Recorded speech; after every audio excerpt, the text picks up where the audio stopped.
Very soon, we will be at the 1 month mark. 1 month since our semester at Cairn University was interrupted, a month since we've been dealing with this COVID-19 crisis here in the United States. And, it goes without saying that our lives have been upended and that our lives and lifestyles now are not what they were a little over a month ago. And I've been thinking and reflecting upon some ideas and principles that I think are helpful to us in a practical way as we navigate this reality that we find ourselves in. And I've been thinking lately about the importance of cheerfulness, and specifically the importance of smiling and laughing.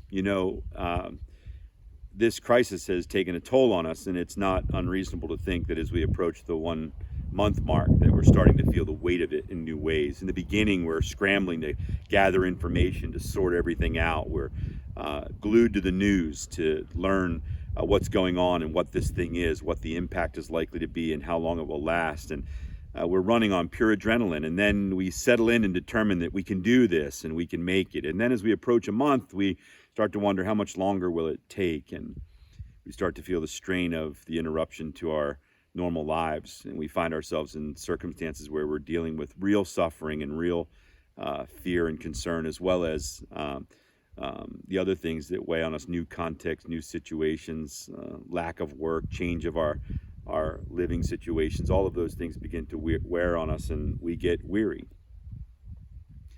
And in the midst of that, whether it's fear and concern that you're struggling with, or weariness and boredom, struggling with the inconveniences that you're dealing with, it's important for us to remember the value of being cheerful. When I think about it, I think of the verse in Proverbs 17 that a cheerful heart makes good medicine. It's a scriptural principle that being cheerful is good for us. Specifically, laughing and smiling is good for us. And Ecclesiastes, the verse, there's a time to weep and a time to laugh. It's a good thing for us to laugh and to be cheerful. Even in the midst of trying circumstances, there is value in it. And I think about that principle in literature and film.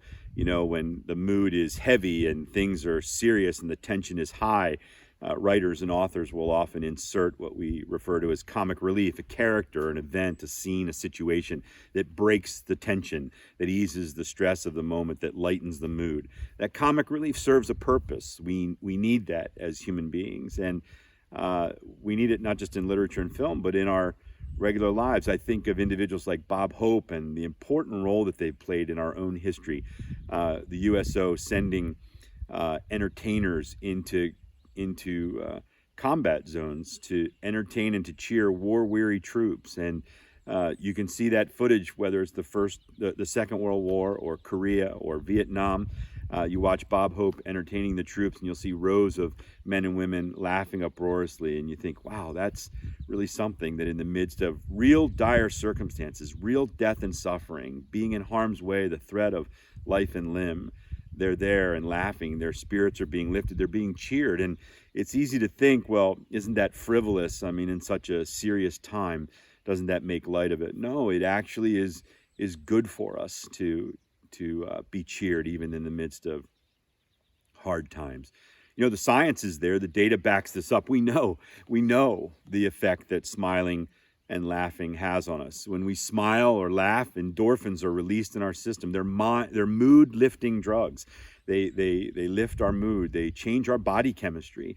We know that heart rate and blood pressure and stress is reduced when we laugh and when we smile. The physiological research is there. It affects us in positive ways, and that scriptural truth is supported by scientific research. It's good for us to laugh and to smile. There are two circumstances recently that made me think about this, and they both have to do with my own kids and their friends who are also alum. The other night, my daughter was on a Zoom call with some friends, and the laughter could be heard throughout the house, not just hers, but her friends, as they swapped stories and told stories and made one another smile and laugh. They were cheering one another. It was good for them. It was good for them as individuals. It was good for their friends. It was a good thing. And recently, I had an opportunity to jump on a Zoom gathering with that my son was on with some of his friends who are also alum. And that group, making one another laugh and smile and cheering one another. It's important in these days to do that. It is good for us and it's good for those around us. And so the principle is a good one, and it's one for us to remember. And I think in the midst of these circumstances, we might think, well, doesn't that make light of the situation? We're not talking about making light of it. I'm not talking about that. I'm not talking about laughing at the expense of others in a harmful or harsh way.